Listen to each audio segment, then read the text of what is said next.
Cette journée a pour thème « Ne laissons pas mourir la France ». Et de fait, il y a de quoi s'inquiéter, il est vrai. Il y a bien sûr cette submersion migratoire combinée à la dénatalité des Français de souche, à qui l'agence France-Presse vient encore ces jours-ci d'affirmer qu'ils doivent faire moins d'enfants pour diminuer leur empreinte carbone et combattre le réchauffement climatique. Ah, voilà les bons conseils de notre agence de presse qui, bien sûr, dans une semaine, nous dira que, par contre, pour combattre le problème démographique, il faut faire venir plus d'immigrés. Il y a aussi le niveau inquiétant de nos gouvernants. Qui aurait jamais imaginé qu'un chef de l'État organise une fête dans la cour de l'Élysée autour d'un personnage central qui arbore un t-shirt sur lequel est inscrit « Fils d'immigrés, noirs et pédés ». Quel programme! Il y a encore ces images du même chef de l'État dans les Antilles.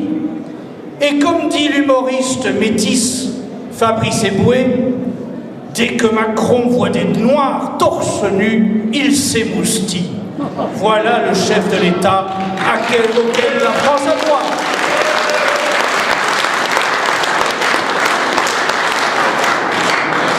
Mais en politique, le désespoir est la pire des sottises, disait Charles Maurras.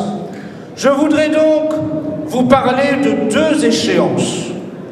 Les élections européennes d'abord, les élections municipales ensuite. En 2019, nous serons invités à voter pour élire les députés du Parlement européen. Et je voudrais vous mettre en garde contre un piège qui nous est tendu. Vous aurez probablement tous appris la nouvelle. L'Américain Steve Bannon, ex-conseiller de Donald Trump, veut s'occuper de nous et coordonner les populistes de toute l'Europe en vue de nous libérer de l'influence de George Soros. Alors, je ne voudrais pas être désagréable, mais la dernière fois que les Américains sont venus nous libérer, ils ne sont jamais vraiment repartis. Ils nous ont imposé leur American Way of Life, leur Coca-Cola, leurs hamburgers, leur cinéma hollywoodien, leur OTAN et des accords économiques à leur avantage. Alors, s'il vous plaît, permettez-moi de douter de l'altruisme d'un certain Steve Bannon. Surtout quand on apprend la suite. Car si Steve Bannon sillonne l'Europe, toute l'Europe, pour proposer à Marine Le Pen, à Matteo Salvini, à Viktor Orban, à Geert Wilders et à tant d'autres leaders politiques de rejoindre son club baptisé sobrement le Mouvement, au bout de quelques recherches, on s'aperçoit que Steve Bannon n'en est pas le fondateur, mais simplement le représentant de commerce. Figurez-vous, écoutez-moi bien, que c'est à Jérusalem, en décembre 2016, qu'a été imaginé ce projet en marge du sommet de Jérusalem des leaders internationaux. Un mois plus tard, un mois seulement, en janvier 2017, l'un des participants à ce sommet, l'avocat belge Michael Modrikamen, ancien président de la synagogue libérale de Bruxelles, déposait les statuts de la fondation Le Mouvement, dont Steve Bannon assure la promotion en ce moment. Les statuts de la fondation Le Mouvement désignent ce Michael Modrikamen comme président. Deux autres personnes sont fondatrices. Yasmine Dehaene, son épouse, par ailleurs co-organisatrice du sommet de Jérusalem des leaders internationaux. Quel heureux hasard. Et Laure Ferrari, une amie très intime de Nigel Farage. Mieux encore, la presse israélienne a relayé un discours de Michael Modrikamen, président de la fondation Le Mouvement promu par Steve Bannon, au cours duquel il déclare, je cite, qu'Israël est une lumière pour les nations. Voilà résumé le programme proposé à tous les populistes d'Europe. Cerise sur le gâteau, Michael Modrikamen, président de la fondation Le Mouvement promu par Steve Bannon, est aussi, en Belgique, le président du Parti populaire belge, dont l'ancien vice-président est son ami Joël Rubinfeld, président de la Ligue belge contre l'antisémitisme, tout simplement l'équivalent en Belgique de la LICRA, son partenaire, et également vice-président du Parlement juif européen. Voyez, le beau monde, voilà donc la nature du mouvement que nous propose Steve Bannon pour sauver l'Europe et la France. Et si Marine Le Pen se dit réservée pour l'instant, Louis Alliot se déclare déjà pourtant très favorable, lui, à ce que le Rassemblement national rejoigne la Fondation Le Mouvement. Et je rappelle accessoirement que Louis Alliot se propose également généreusement pour conduire la liste du Rassemblement national aux européennes.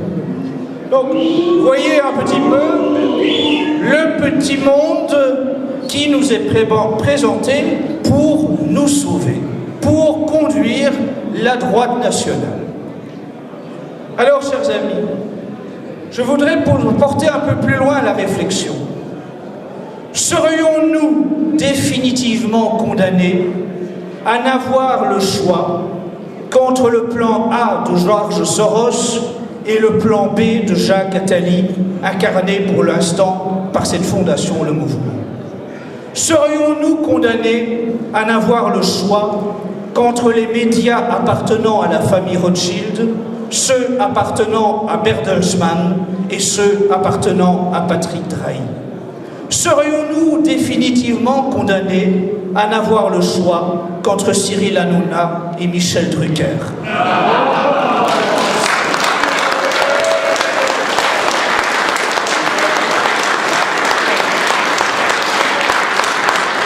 Serions-nous définitivement condamnés à n'avoir le choix qu'entre Bernard-Henri Lévy, Alain Finkielkraut et Éric Zemmour?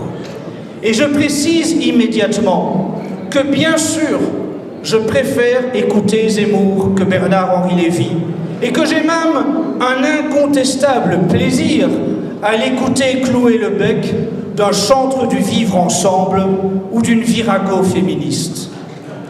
Mais lorsque j'ouvre le dernier livre de Zemmour, intitulé « Destin français », et que j'y trouve un chapitre sur Saint-Louis, que Zemmour appelle, je cite, le roi juif, je me dis qu'il y a vraiment un sérieux problème.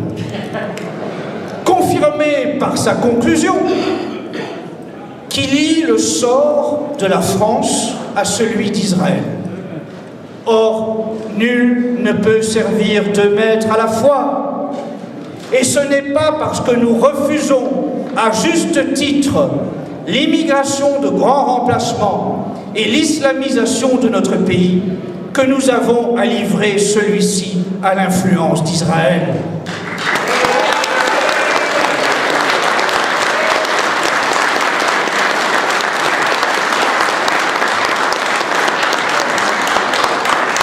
Je rappelle que l'acte fondateur de la France est le baptême de Clovis par l'évêque Saint-Rémy, instaurant le principe que le roi de France est le lieutenant du Christ. Ce n'est pas une circoncision par un rabbin ou un imam.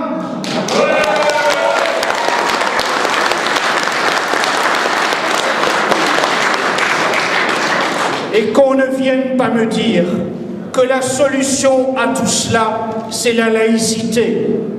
Dans quelques semaines, les ayatollahs de la laïcité mèneront une fois de plus la guerre aux crèches de Noël. mais les mêmes se précipiteront pour fêter Hanouka ou la fin du Ramadan. Leur laïcité, c'est une parodie de religion dont le dogme essentiel est l'antichristianisme et qui est marqué dans le sang par le génocide vendéen lorsque l'armée de la République organisait les noyades de Nantes ou embrochait les bébés vendéens au fil de la baïonnette de son armée républicaine.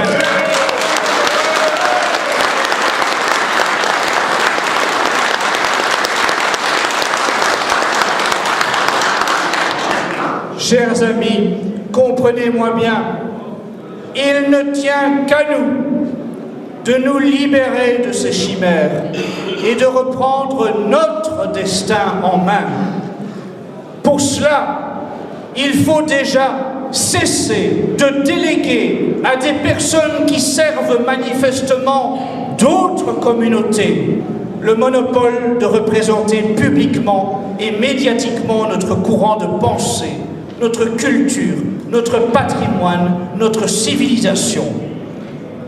Qu'on soit catholique ou non, pratiquant ou non, la France est une terre catholique, dont les cathédrales font la renommée, dont près de 5000 communes portent le nom d'un saint ou d'une sainte, et dont des dizaines de milliers de calvaires rythment nos promenades et longent nos routes. La France se redressera lorsque le peuple de France s'en rappellera et le revendiquera. Par 2 fois, en 1789 et en 1968, la folie révolutionnaire française s'est exportée à travers le monde.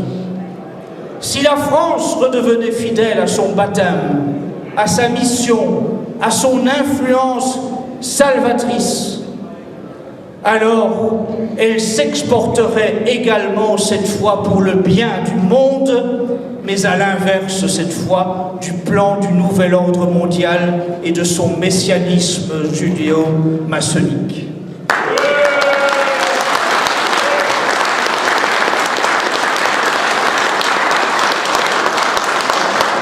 Et je vous le dis, si Civitas devait trouver les moyens financiers suffisants, eh bien oui, nous déposerions une liste aux européennes pour proclamer haut et fort ces vérités.